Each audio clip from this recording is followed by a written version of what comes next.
कि the motorcycle you sit on shows the world where you stand। Hello दोस्तों, welcome back to the channel. नई video. दोस्तों आज के इस वीडियो पे हम लोग बात करने वाले हैं कि क्या सच में big bikes in India are a waste of money. क्योंकि बहुत सारे लोगों के दिमाग में ये क्वेश्चन आता है कि जब स्पीड लिमिट्स है, जो एक्सप्रेस वे पे हमें बाइक चलाने नहीं देते हैं, तो क्या ये वर्थ है।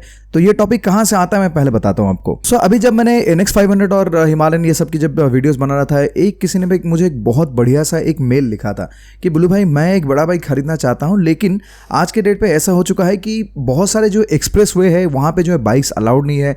और मतलब इसका मतलब ये है कि जो अच्छे रोड से उसमें अलाउड नहीं है, और जो बुरे रोड से, जो मतलब गड्ढा वड्ढा या हम्प भरा हुआ रोड से, उसमें अलाउड है। तो फिर यार अगर हम एक बड़ा बाइक लेते हैं, आगे चल के और भी बहुत सारे अच्छे अच्छे रोड्स बनेगा जहाँ पे बाइक्स तो अलाउड नहीं होगा, तो उसका मतलब क्या है, ये बड़े बड़े बाइक्स लेके फायदा क्या, हम लोग एंजॉय कहाँ कर पाएंगे। बात तो सही है, मतलब अगर टेक्निकली देखोगे तो इवन जैसे अपना बैंगलोर से मैसूर वाला जो रोड है, बहुत बढ़िया सा रोड है। मतलब जब ये रोड शुरू में खुला नहीं था, मतलब क्या बोलते हैं, जो टोल वोल ये सब शुरू नहीं हुआ था, तब मैंने जो है अपने दोस्तों के साथ जो है ऊटी ट्रिप किया था अपने गोल्डविंग के साथ। एंड ट्रस्ट में बहुत बढ़िया मजेदार एक्सपीरियंस था, क्योंकि खुला सड़कें था, बहुत सारे बाइक्स और कार्स उस टाइम पे था नहीं, मतलब मजा आ रहा था। शुरू में जो खुला था तब मैं बोल रहा हूँ कि खाली था।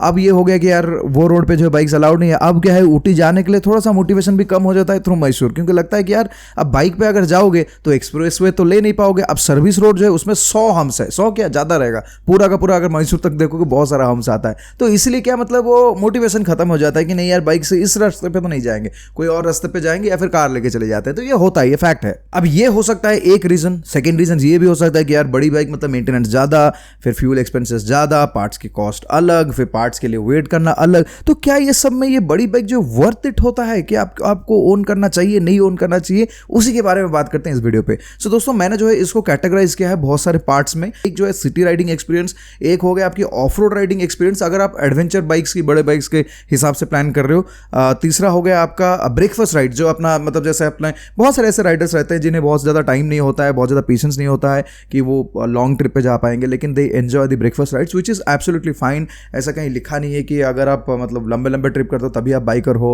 अगर आप मतलब वैसे कुछ रूल्स नहीं है। बाइकिंग ऐसी चीज़ है कि एक पैशन वाली चीज़ है, जिस तरह से आप उसको एंजॉय करते हो उस तरह से अच्छा है। मेरे ऐसे भी बहुत सारे दोस्त हैं जो ब्रेकफास्ट राइड पे भी नहीं जाते, लेकिन they take their bigger bikes to their office and they like it, क्योंकि उनको लगता है कि यार जब कभी भी ऑफिस से वापस आते हैं तो एक स्ट्रेस बस्टर होता है उनकी बाइक, तो होता है। तो बहुत सारे टाइप की फीलिंग्स है, सबके बारे में इस वीडियो पे बात करेंगे। एंड द फोर्थ पॉइंट जो रहने वाला है वो है हाईवे राइडिंग एक्सपीरियंस, जो कि ये टोटल गेम को जो है चेंज कर देगा। लेकिन ये सब बात करने से पहले मैं आप लोगों को ये बताना चाहूंगा कि यार बहुत दिनों से जो है बैंगलोर में हमने जो है मीटअप नहीं किया, तो मुझे लगा कि यार एक सही टाइम है एक मीटअप करने के लिए। तो मैं क्या सोच रहा हूं कि आने वाला जो वीकेंड है, मतलब ये वाला वीकेंड नहीं है, आने वाला जो 17 तारीख को जो वीकेंड आएगा संडे के दिन, हम लोग जो है गियर एंड राइड, एक राइडिंग स्टोर है जो कि HSR में है, वहां पे एक मीटअप करते हैं। दोस्तों के साथ मिलेंगे, बातें करेंगे, मोटरसाइकिल और बहुत सारा मोटरसाइकिल डिस्कशंस करेंगे।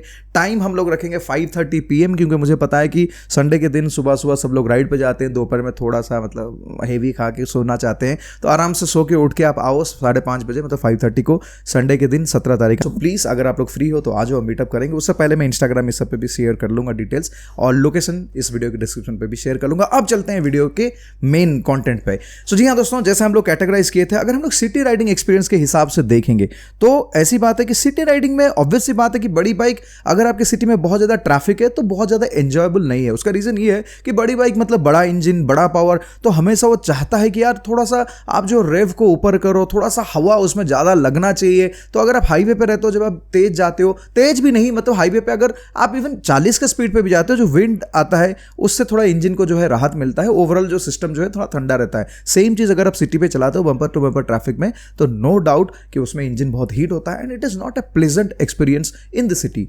लेकिन फिर भी जैसे मैं आपको बता रहा था कि कुछ मेरे दोस्त हैं जो कोई किसी भी तरह की राइड नहीं कर पाते हैं because of their job schedules and timing उनको होता नहीं है, तो वहाँ पे but still they wanted to own a big bike, because उनको एक फीलिंग चाहिए कि अगर वो 5 किलोमीटर या 2 किलोमीटर या 3 किलोमीटर जो भी ऑफिस की राइड कर रहा है उसमें भी उसको फीलिंग चाहिए। आई थिंक वहाँ पे ये एक्सेप्शनल है, क्योंकि फीलिंग को कोई भी चीज़ रिप्लेस नहीं कर पाएगा। और फीलिंग्स के बारे में हम लोग ज़्यादा हाईलाइट करेंगे एंड ऑफ द वीडियो पे। तो फीलिंग सबसे बड़ा प्रायोरिटी, अगर आपको अच्छा लगता है तो आप कंटिन्यू कर सकते हो, लेकिन ओवरऑल अगर आप देखेंगे तो छोटी बाइक या स्कूटर ऐसी सब चीज़ें जो है जो सिटी में थोड़ा ज़्यादा कन्वीनियंट होता है। नेक्स्ट आ जाते हैं कि ऑफ रोड एक्सपीरियंस। जी हाँ दोस्तों, अगर आप ऑफ रोड करना चाहते हो, आप अगर मतलब जो ट्रेल्स एक्सप्लोर करना चाहते हो, ये सब के मामले में मुझे लगता है कि जो मिड वेट जो बाइक्स है, जैसे आपका हिमालयन हो गया, आपकी KTM 390 एडवेंचर हो गया, NX 500 हो गया, स्क्रैम्बलर हो गया, YZD एडवेंचर हो गया, BMW 310 GS हो गया, जितने भी सारे बाइक्स जो है मतलब एडवेंचर सेगमेंट में आता है, जो मिड सेगमेंट में है, मतलब 300-400 सीसी के अंदर, आई थिंक ये आपको सबसे बढ़िया एक्सपीरियंस देता है। मतलब ये आपको एक्सपल्स जितना जंपिंग वंपिंग वो सब में इतना मजा शायद नहीं आएगा, क्योंकि थोड़ी वेट की डिसएडवांटेज तो रहता है, आपको पता ही चले जाएगा।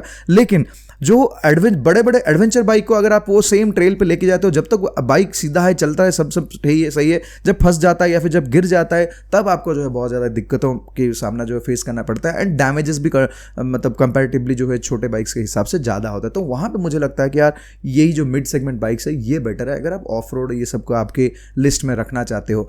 नाउ कमिंग डाउन की ब्रेकफास्ट राइड। जी हाँ दोस्तों, अगर ब्रेकफास्ट राइड की बात आता है तो ऑनेस्टली स्पीकिंग मैं भी यहाँ पे हूँ, मैं प्रेफर करूँगा एक बड़ी सी बाइक। बिकॉज ब्रेकफास्ट राइड में क्या होता है, आप आपके मतलब सिटी में रहते हो एंड यहाँ से जो है आप जाते हो 100 किलोमीटर या 150 किलोमीटर ऐसे जाके आते हो, तो वहाँ पे क्या होता है ना, जितने सारे हम लोग कैलकुलेशंस करते हैं कि यार बड़े बाइक के एक्सपेंसेस मतलब मेंटेनेंस भी ज़्यादा है, या दिस दैट, वो जो भी सोचते हैं वो सब चीज़ें बहुत ज़्यादा मैटर नहीं करता है। क्योंकि फॉर एग्जाम्पल आप सोचो, अगर एक बाइक के मेंटेनेंस के बारे में भी हम लोग बात करते हैं तो कैसे टाइप की मेंटेनेंस आता है। एक जो है पीरियोडिक मेंटेनेंस रहता है, जो कि 6 महीने बाई 1 साल में जो भी जिस बाइक का जो शेड्यूल है वो रहता है, वो तो आपको पे करना ही, वो छोटे बाइक पे भी पे करोगे, बड़े बाइक पे भी पे करोगे। लेकिन अगर आपने बड़ा बाइक लिया तो आपने माइंडसेट जो है थोड़ा सा बड़ा भी प्रिपेयर किया है कि चलो ठीक है, साल के लिए मैं 10,000 12,000 का मेंटेनेंस अलग सा रख दूंगा, वो होता है। लेकिन क्या होता है, जब आप बड़े बाइक को लेकर टूर करने लगते हो तब क्या होता है, वेयर एंड टियर ज़्यादा होता है। जैसे आपकी टायर्स की जो रबर है वो खत्म होता है तो आपको टायर रिप्लेस करना पड़ता है। जब आप ब्रेक पैड्स, मतलब ऑब्वियसली जब आप जितना राइड करते हो उसमें ब्रेक पैड्स भी रिप्लेस करना पड़ता है। जब आप चेन स्प्रॉकेट जो है वो रिप्लेस करना पड़ता है। ऐसे बहुत सारे वेयर एंड टियर पार्ट्स है जिसमें आपकी बाइक की कॉस्ट ऑफ ओनरशिप जो है वो थोड़ा बढ़ जाता है। टू बी ऑनेस्ट, अगर बड़े बाइक के हम लोग लगभग अगर कैलकुलेट करेंगे तो 6 से 8 रुपये जो है पर किलोमीटर आपको कॉस्ट हो जाता है। ये सब अगर आप ओवरऑल कैलकुलेट करते हो पर किलोमीटर के हिसाब से।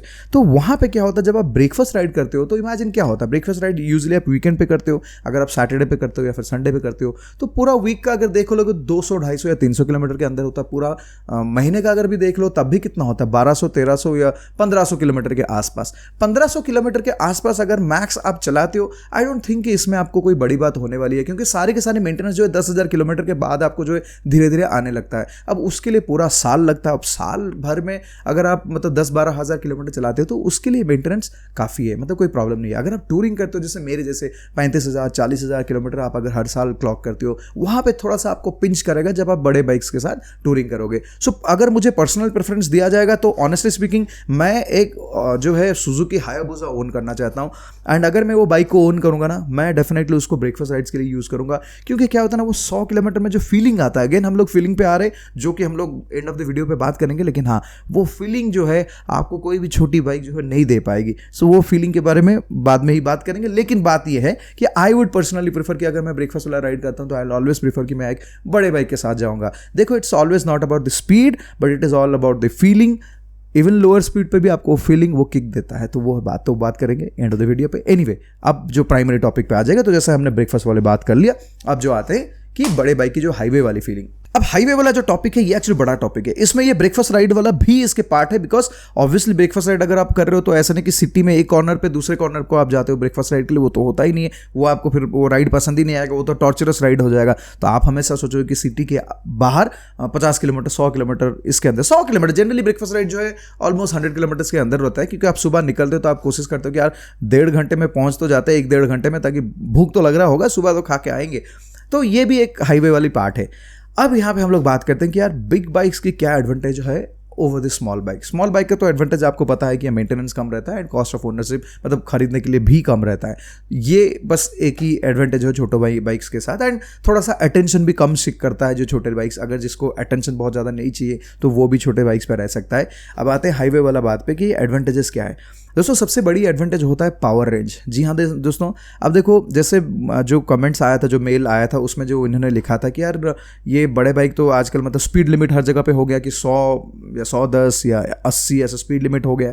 तो पॉइंट क्या पता है दोस्तों, 80 के स्पीड पे जो छोटे बाइक पे जो एफर्ट लगेगा सेम स्पीड पे बड़े बाइक को जो है एफर्ट बहुत कम लगता है। सो बात आता है यहाँ पे एफर्ट के लिए, दो चीज़ों के लिए एफर्ट, एक जो है पावर के लिए मतलब वहाँ तक पहुँचने के लिए, और वहाँ से ज़ीरो को आने के लिए जो एफर्ट वो बड़े बाइक्स में कम लगता है। मतलब हम लोग बात कर रहे हैं कि जो पिकअप और जो ब्रेकिंग, तो क्या होता है दोस्तों, जो बड़े बाइक्स रहता है ना, अगर मान लो कि आपको 100-110 के अंदर टूरिंग करना अच्छा लगता है, जैसे मुझे पर्सनली लगता है।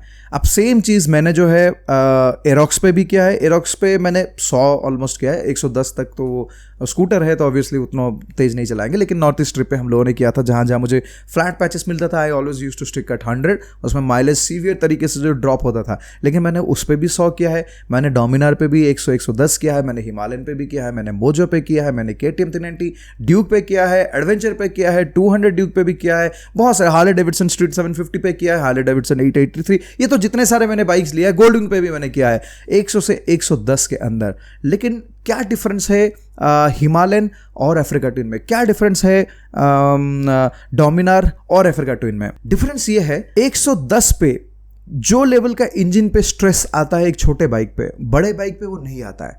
सो बड़ा बाइक क्या है ना, बहुत जल्दी वहां पहुंच जाता है, बहुत जल्दी, और उसके लिए वो स्पीड जो है ना, वो बोलते हैं कि खिलौना टाइप का स्पीड है, मतलब केक वॉक जो हमें बोलते हैं ना, केक वॉक, तो उसके लिए वो चीज़ है। अब जब एक बाइक के लिए केक वॉक बन जाता है वो स्पीड, इसका मतलब क्या है कि वो बाइक जो है रिलैक्स्ड, बहुत रिलैक्स्ड मैनर में वहाँ पहुँच जाता है, उसको कोई एफर्ट लगता ही नहीं है, मतलब ज़्यादा खिंचम खिंचाई नहीं रहता है, तो वो उसके लिए ईजी है कंपेयर टू अगर आपके पास एक 150 या 200 सीसी मोटरसाइकिल है, नो डाउट वो भी 100-120 पे 110 पे चलेगा, लेकिन जो रिफाइनमेंट आएगा, जो रिलैक्सेशन आपको आता है वो नहीं आएगा, मतलब जो बड़े बाइक में आता है वो छोटे बाइक पे नहीं आएगा। देखो ये अगेन डिपेंड करता है कि आपने क्या अपने लाइफ में कभी भी एक बड़ा बाइक को ट्राई किया है। अगर आपने नहीं किया है, आप कभी भी वो चीज़ समझ नहीं पाओगे, आप हमेशा वही जोन पे रहोगे कि नहीं ये मेरे लिए सबसे रिलैक्स्ड मोटरसाइकिल है। लेकिन जब एक बार कभी आप वो बाइक चला लेते हो, फिर आपको वो डिफरेंस जो है फील होने आएगा। आपको देखो ये हमेशा है कि यार नेसेसिटी वर्सेस लग्जरी, यहाँ पे आपको थोड़ा सा लग्जरी मिलता है कि वही सेम स्पीड पे आप पूरा दिन क्रूज कर सकते हो, but in a much more relaxed way, कि आपको एफर्ट नहीं लगता है। इट्स काइंड ऑफ, आप सोच लो कि जैसे एक फॉर एग्जांपल एक छोटा बच्चा है और उसको आप बोलोगे कि 20 किलो का जो है कोई सामान को पुश करना है, और एक हट्टा कट्टा आदमी उसको बोलोगे 20 किलो का चीज़ को पुश करना है, तो एफर्ट किसको ज़्यादा लगेगा? ऑब्वियसली जो छोटा बच्चा है उसको लगेगा। अच्छा, तो ये हो गया आपकी एफर्ट की 0 to 60 हो जाए, 0 to 100 हो जाए, 110 हो जाए, 120 हो जाए, वो सब में जहाँ पे भी आपको लगता है कि यही स्पीड पे हम लोग मैक्सिमम ये रोड पे चल सकते हैं, I think that is exactly where जो बड़े बाइक की एडवांटेज आपको लगता है कि रिलैक्सेशन वो हो गया। सेम चीज़ आता है ब्रेकिंग पे।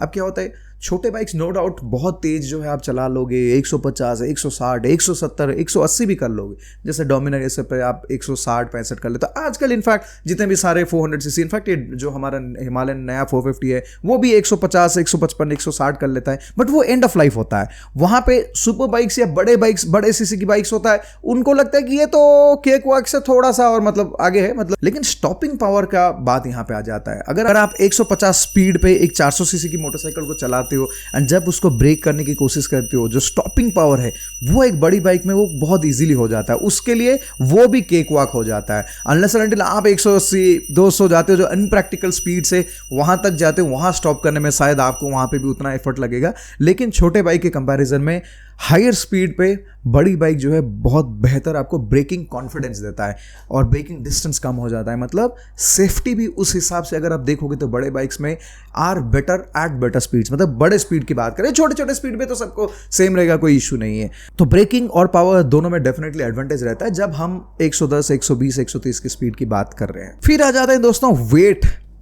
दो चीज़ें, एक है वेट मैनेजमेंट, एक है वेट। बाइक्स में वेट होना बहुत बुरी बात नहीं है, जो बाइक्स में इनफैक्ट वेट होता है वो हाईवे पे बहुत ज़्यादा स्टेबल चलता है। जैसे फॉर एग्जांपल आप डोमिनार ले लो, डोमिनार की जो वेट है मुझे लगता है कि पर्सनली वो जो हाईवे पे वो जो वेट है उसकी एडवांटेज बन जाता है। सेम चीज़ अगर आप रॉयल एनफील्ड पे देखोगे, जैसे क्लासिक पे देख लो, फॉर एग्जांपल क्लासिक 350 पे weight almost similar like Dominar, लेकिन क्या होता है ना, फिर पावर आपको लैग फील होता है ऑन द हाईवे, क्योंकि उतना वेट के लिए वो पावर सफिशिएंट नहीं है।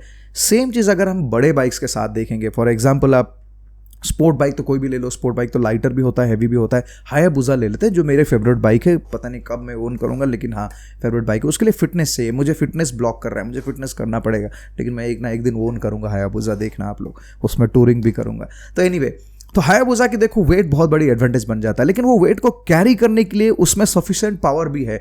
GS 1250 फॉर दैट मैटर, अगर आप देखोगे, मुझे एग्जैक्टली याद नहीं आ रहा GS की कितना है वेट है, आई थिंक 270-80 kg तो डेफिनेटली होना चाहिए, बट उसकी वेट मैनेजमेंट बहुत ही अमेजिंग है। हम लोग हमेशा हिमालयन पे आ जाते हैं ना जब वेट मैनेजमेंट की बात करते हैं, जैसे पुराने टाइगर हो गया, अपना हिमालयन हो गया, ये सब टॉप हैवी बाइक्स है।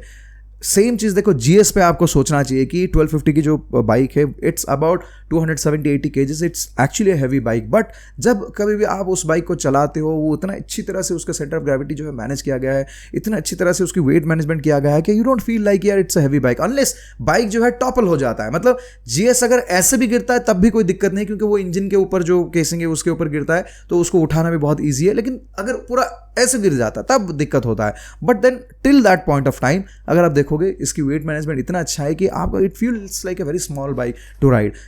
मेरे ख्याल से मैंने जितने सारे बड़े एडवेंचर्स बाइक्स चला है, मुझे सबसे इजी जो है GS 1250 ही लगता है। रीज़न क्या है पता नहीं, लेकिन I think it is because of the weight management, तो वो है। सिमिलर अगर आप गोल्डविंग देखोगे, तो मेरा वाला जो गोल्डविंग का वेट अगर देखोगे 430 kgs है, मतलब, और एक्सेसरी ये सबको लोड करने के बाद वो 450 kg उसके लिए बहुत कॉमन है। आप जस्ट इमेजिन करो 450 kg, which is double the weight of the Himalayan and other bikes, but trust me, उससे इजी बाइक आप लाइफ में कभी नहीं चला पाओगे। खाली देखने में वो बल्कि लगता है, डर भी लगता है, मतलब जब आप पहले बैठोगे कहीं गिरा दोगे, कुछ हो गए। वो बाइक आज तक मेरे हाथ में कभी नहीं गिरा, इनफैक्ट बहुत सारे लोगों के हाथ में वो कभी गिरता नहीं होगा, क्योंकि इतना वेल बैलेंस्ड बाइक है। हर तरह से आप उसको टिल्ट करो, कुछ भी करो, वो हमेशा सीधा हो जाता है। तो वहाँ पर जो इंजीनियरिंग लगा हुआ है, तो वेट मैनेजमेंट बहुत अच्छी तरह से किया है। एंड ये bikes because of that heavy weight, जब हाईवे पे चलता है ना, it rides like a car, मतलब वो इतना स्टेबल रहता है। आप 1250 GS देख लो, इवन अफ्रीका ट्विन देख लो, जिसकी वेट ज़्यादा है बट कंपैरेटिवली पावर है कि वो वेट को मैनेज कर पाएगा। वो सब बाइक्स में अगर आप देखोगे तो वेट जो है एडवांटेज बन जाता है। सेम चीज़ अगर लाइट वेट मोटरसाइकिल के साथ देखोगे, जो छोटे बाइक्स के साथ हम लोग अगर देखेंगे, तो वो थोड़ा सा ज़्यादा उछलता कूदता है। जब टॉप स्पीड पर जाते हो, आपको एयर मतलब विंड भी ज़्यादा फील होता है, वो भी बात करेंगे हम लोग, विंड मैनेजमेंट मतलब वेदर मैनेजमेंट जो बोलते हैं, तो आपको वो फील ज़्यादा होता है। तो weight with good power you will actually enjoy it, but weight with low power you will not enjoy, and lightweight motorcycle with more power you will also not enjoy. with less power तो चलो छोड़ दो, less power less weight क्या कर सकते हो, तो उसका परफॉर्मेंस उतना आएगा नहीं. तो वो हो गया एक बात. अब आ जाते हैं कि यार वेदर मैनेजमेंट, वेदर प्रोटेक्शन. सो इसमें क्या होता है, आपने देखा होगा कि जैसे जो एडवेंचर टूरर्स रहते हैं उसमें बहुत सारे प्लास्टिक पार्ट्स, मतलब एक हमें खाली वेदर मैनेजमेंट मतलब विंड मैनेजमेंट के लिए विंडशील्ड ही पता चलता है, बट एक्चुअली खाली वो नहीं है. आपकी फेयरिंग कैसे डिज़ाइन किया गया उसके हिसाब से भी होता है. फेयरिंग्स में बहुत सारे कट्स आप देखे होंगे GS 1250 में, अफ्रीका ट्विन में, सारे के सारे जो एडवेंचर टूरर बड़े बाइक्स है उस सब में बहुत बढ़िया से जो कट्स दिया गया है वो इसलिए दिया गया है कि जब आप चलाओगे तो विंड जो है आपको ज़्यादा नहीं लगेगा जिससे आप थक जाओगे. जी हाँ दोस्तों, जब अभी आप कभी भी एक नेकेड बाइक चला के देखो एंड एक एडवेंचर बाइक चला के देखो, थ्रू आउट द डे जब आप चलाओगे, इवनिंग पे आपको पता चलेगा कि आप कितना ज़्यादा एक्टिव रहते हो after the ride is done. तो आप देखोगे, मार करोगे कि एडवेंचर बाइक्स ये सब में जो है आपको थोड़ा ज़्यादा एक्टिव मतलब फील होता है. और ये चीज़ जो है बड़े बाइक में ही अच्छी तरह से मैनेज किया जाता है क्योंकि यहाँ पे लगता है पैसा. जितने सारे पार्ट्स, बहुत सारे लोग कमेंट करते हो ना कि यार हिमालयन देखो पूरा मेटल बाइक है, ये NX 500 इतना प्लास्टिक दिया है. दोस्तों आपको समझना चाहिए कि ये जो प्लास्टिक पार्ट्स है ये खाली डिज़ाइन को फोकस नहीं करता, ये ऑल्सो फोकस ऑन की एरोडायनेमिक्स कैसे होता है, कैसे विंड मैनेजमेंट होता है कि आपके बॉडी को कम जो है विंड का प्रेशर फील हो. तो ये भी एक बड़ी चीज़ है. जब आप एडवांस्ड बाइक्स पे जाओगे तभी आप ये चीज़ें जो समझ पाओगे. सो ये जो विंड मैनेजमेंट ये सब बोल रहा हूँ ये भी कंपैरेटिवली बेटर है. आप कोई भी छोटे बाइक अगर पकड़ लोगे, जो छोटे सेगमेंट की CC की जो बाइक्स है उसमें ये इतना सारा वेट मतलब जो विंड मैनेजमेंट सब नहीं रहता. ज़्यादा से ज़्यादा आपको एक खाली विंड शील्ड रहता है. हम लोग सोचते हैं कि वही एक चीज़ है जो आपको विंड ब्लास्ट से प्रोटेक्ट करता है. नहीं, उसमें भी एडवांस चीज़ें हैं जो एक्सपेंसिव बाइक पे ही मिल पाएगा. बिकॉज छोटे बाइक्स पे वो अगर लगाएंगे फिर वही बन जाएगा expensive bike. So that's how it works. So लगभग ये जितने सारे पॉइंट्स मैंने फोकस किया ये सब जो है फाइनली दिखाता है कि बड़े बाइक्स जो कंपैरेटिवली रिलैक्स फील होता है अगर आप हाईवे टूरिंग करते हो compare to a small bike. ऐसा नहीं कि स्मॉल बाइक पे टूर नहीं कर सकते हैं भाई, पूरा लाइफ तो मैंने स्मॉल बाइक पे ही टूरिंग किया है। लेकिन ये आज जो है ये टॉपिक के बारे में हम लोग डिस्कस कर रहे हैं क्योंकि हम लोग ये डिफरेंस जानने की कोशिश कर रहे हैं कि जो छोटे सेगमेंट में बाइक्स चलाते हैं उनके दिमाग में भी तो आता होगा कि यार बड़े बड़े बाइक्स कुछ फायदा है क्या। अब जो पॉइंट जो मैं डिस्कस करूंगा जो लास्ट वाला पॉइंट है वो है फीलिंग की बात। मतलब ये मुझे लगता है कि इंसान की लाइफ में ये सबसे बड़ी प्रायोरिटी होना चाहिए। आप इसको आप एक्सेप्ट करोगे नहीं करोगे आपकी बात है, लेकिन मुझे पर्सनली फील होता है कि ये बात होनी चाहिए। बड़े बाइक जो है आपको देता है एक फीलिंग दोस्तों कि ज़िंदगी में कुछ तो मैंने चेंज किया, और ये जो चेंज है ना ये आपको आगे बढ़ने भी देता है। कभी कभी हमें ऐसा लगता है ना कि लाइफ में हम खुद को पैम्पर भी करें। देखो वो बोलते हैं ना कि अप्रिशिएशन होना बहुत ज़रूरी है। देखो फॉर एग्जांपल आप बहुत सारे लोगों को उनके मिस्टेक्स बता दोगे, खामियां बता दोगे कि यार तुझ में ये प्रॉब्लम है, ये प्रॉब्लम, तुम्हें ये सही करना है, गलत करना है, जो भी वो कर लोगे। लेकिन पता है दोस्तों चाहे उसको समझ में भी आ जाए कि ये गलत मैं कर रहा हूँ, मुझे सही करना चाहिए, फिर भी उसको ना बुरा लगता है, फीलिंग तो थोड़ा बुरा लगता है। चाहे रीज़न कुछ भी हो, चाहे रीज़न ये हो सकता है कि आपने बोल दिया उसको इसलिए, चाहे रीज़न ये भी हो सकता है कि उसको खुद से फील हो गया कि यार मैं गलत कर रहा हूँ, लेकिन फिर भी ओवरऑल बुरा लगता है। लेकिन वही चीज़ जब कोई भी आपको अप्रिशिएट करता है कि भाई तू तेरा ना ये चीज़ बहुत बढ़िया मुझे लगा, तो आपको एक अच्छा फीलिंग आता है। इवन तो आप जानते हो कि आपकी फीलिंग मतलब आप जानते हो कि आपकी मेरिट्स क्या है, आप किस चीज़ में अच्छा है, फिर भी when somebody points you out कि यार तूने ये अच्छा किया है, so that feeling is different. And ये फीलिंग दो पॉइंट ऑफ व्यू से आता है। एक, जब आप कभी छोटे बाइक्स चलाते धीरे धीरे ऊपर जाते जाते एक बड़े बाइक्स आप जो ओन करने लगते हो, तो आपको खुद एक अप्रिशिएशन आता है खुद के तरफ से कि यार मैंने ज़िंदगी में कुछ तो किया। देखो इसका मतलब ये नहीं कि आप छोटे बाइक चला रहे हो और पूरा घर बार बेच दिया और एक बड़े बाइक खरीदने के लिए क्योंकि आपका ड्रीम था। नहीं, वो नहीं है, उससे आपको अप्रिशिएशन नहीं आएगा। अप्रिशिएशन वो चीज़ है जो स्लोली ग्रेजुअली ग्रोथ होता है। हम अपने लाइफ में ग्रो करते हैं कि पहले 100 सीसी, फिर 150, 200, 250, 300, 400, 1000, 1500, 2000, फिर तो चलो चलता रहेगा। लेकिन हाँ, जब ऐसे होता है ना, वो जो फीलिंग आता है दोस्तों, ट्रस्ट मी, ये आपको पुश भी करता है आगे बढ़ने के लिए, आपको मोटिवेट करता है आगे बढ़ने के लिए। इसकी वैल्यू मेरे ख्याल से सबसे बड़ा वैल्यू होना चाहिए। तो वहाँ पे आ जाता है कि जब कभी भी आप एक बड़ी बाइक चलाते हो, जब आप हर दिन सुबह आते हो या फिर ब्रेकफास्ट राइड पे जाओ, टूरिंग पे जाओ, जब आप आके उसको स्टार्ट करते हो, उसकी साउंड एक फीचर है डेफिनेटली, मैंने वो ऐड करना भूल गया। बड़ी बाइक की साउंड्स जी हाँ, bigger bike sound better for sure, क्योंकि अगर ट्विन सिलेंडर है बेहतर साउंड करता है, 4 सिलेंडर है और बेहतर साउंड करता है, तो बड़े बाइक्स की डेफिनेटली साउंड भी अच्छा लगता है। एनीवेज, तो फीलिंग की बात आ रहा है, तो वो जो फीलिंग है जब आप इसको स्टार्ट करते हो आपको फील होता है कि ये कुछ तो मैंने लाइफ में बेटर किया है। आप जब आपके पास्ट को देखते हो 10 साल पीछे, 15 साल, 20 साल पीछे, और देखते हो कि मैं देखो कहाँ से मेरे लाइफ को खींच के धीरे धीरे यहाँ तक लेके आया, I think that motivates you to even get better, मतलब और भी ज़्यादा बेटर होने के लिए आप मोटिवेट करते हो। आई थिंक उस फीलिंग को जो है आप कभी भी पैसों के साथ और किसी और चीज़ के साथ जो है रिप्लेस नहीं कर पाओगे। हार्ले का मुझे एक फेमस कोट हमेशा याद आता है, एंड कहीं ना कहीं मैं भी थोड़ा वो बहकाव में आ गया था जब स्ट्रीट 715 का लॉन्च हुआ था कि the motorcycle you sit on shows the world where you stand। अब होता है ना कुछ कोट्स जो आपको मोटिवेट कर देता है, तो मुझे भी मोटिवेट किया था, मैंने भी हार्ले 750 तब ले लिया था। लेकिन हाँ, बात ये है कि हार्ले की एक कोट था and I am really impressed about that quote.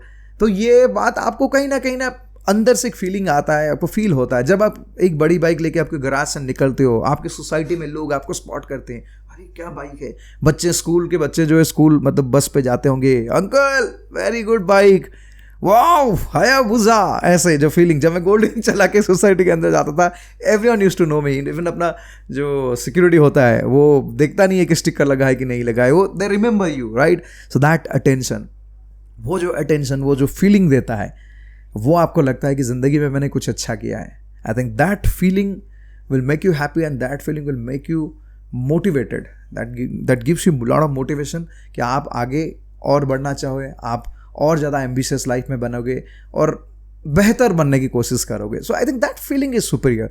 तो बड़े बाइक वो फीलिंग देता है। तो मुझे पर्सनली ये लगता है कि अगर आप अफोर्ड कर पाओगे एक बड़ी bike, then I think there has to be one big bike in your parking जो कि आपको एक फील गुड फैक्टर देगा। देखो बहुत सारे लोगों के लिए मोटरसाइकिलिंग एक मेडिटेशन भी है, जैसे मैं बता रहा था अपने दोस्त के बारे में। सो वो अपना बाइक हमेशा जो है ऑफिस लेके जाता है। उसका रीज़न क्या है पता, सिंपल, कि बोलो भाई देखो मुझे टाइम नहीं मिलता है कि मैं ब्रेकफास्ट राइड कर पाऊँ या फिर लॉन्ग ट्रिप कर सकता हूँ, लेकिन जब मैं पूरा दिन ऑफिस में काम करता हूँ ना, बहुत स्ट्रेस से गुजरता हूँ, बहुत काम करता हूँ, जब 6 बजे की टाइम का जितने पास जाता है ना, क्लॉक जितने पास जाता है, मुझे गूज़बम्स आता है, क्योंकि आई वॉन्ट दैट कि यार 6 बज जाए और मैं नीचे जाऊँ, मेरा बाइक को चला के मैं घर जाऊँ, एंड दैट फीलिंग, चाहे वो ट्रैफिक हो, जो हो, गर्मी आ रहा है, जो भी आ रहा है, but that feeling, that feel good factor कि मैंने ज़िंदगी में कुछ किया था, कि मैं छोटे बाइक से धीरे धीरे ऊपर आया और वो चलाता हुआ मैं जो है मेरा घर जा रहा हूँ, लाइफ में कुछ चेंज हुआ है। I think that appreciation, that self appreciation has to be there in everyone's life. तो मेरा ये पर्सनल फीलिंग है, बाकी आप समझ लो। प्रैक्टिकलिटी तो यार लाइफ लॉन्ग हम लोग करते रहेंगे, प्रैक्टिकलिटी के लिए कोई एज नहीं है, लेकिन हाँ अगर आप अफोर्ड कर पाओगे एक बड़ी बाइक रखने के लिए जो आपको अच्छा फील गुड देता है, जो काइंड ऑफ आपका ड्रीम बाइक भी लगता हो, तो I think you should buy it. एक बड़ी बाइक रहना चाहिए गराज में जो आपको मोटिवेट करे। उसके अलावा आप 100 प्रैक्टिकल बाइक रख लो, कोई प्रॉब्लम नहीं है। That's about it friends, thank you so much for watching video. उम्मीद करता हूँ कि आप लोगों को वीडियो अच्छा लगा होगा। अगर वीडियो अच्छा लगे तो एक थम्स अप दे दीजिए, चैनल को आप सब्सक्राइब भी कर सकते हो, आपकी मतलब मोटिवेशन है मेरे लिए, मतलब वो बोलते हैं ना अप्रिशिएशन, वो मेरे लिए अप्रिशिएशन है, यूट्यूब का अप्रिशिएशन अगर आप सब्सक्राइब करते हो। एनीवेज, मैं डेफिनेटली चाहूँगा कि आपके ओपिनियन क्या है ये टॉपिक के बारे में, डेफिनेटली मुझे कमेंट्स में बताइए। साथ में समझने की कोशिश करते हैं कि क्या है। ये तो मेरा फीलिंग है और मैं जो हूँ, मैं ये सबसे गुजर चुका हूँ, तो इसलिए मैं अपना फीलिंग जो शेयर कर रहा हूँ। आप डेफिनेटली आपका फीलिंग शेयर कीजिए। एंड एक और चीज़ मैं आप लोगों से एक्चुअली जानना चाहूँगा, मुझे बहुत अच्छा लगता है जब लोग बोलते हैं कि ये बाइक मेरा ड्रीम बाइक है। सो दोस्तों, मैं चाहूँगा कि आप इस वीडियो के कमेंट पे लिखिए कि आपकी ड्रीम बाइक कौन सी है। और जी हाँ दोस्तों, 17 को जो है मीटअप करते हैं। सो संडे को हो रहा है 5:30 PM gear and ride store. Details में शेयर करना वीडियो की डिस्क्रिप्शन पे। So bye bye, take care guys.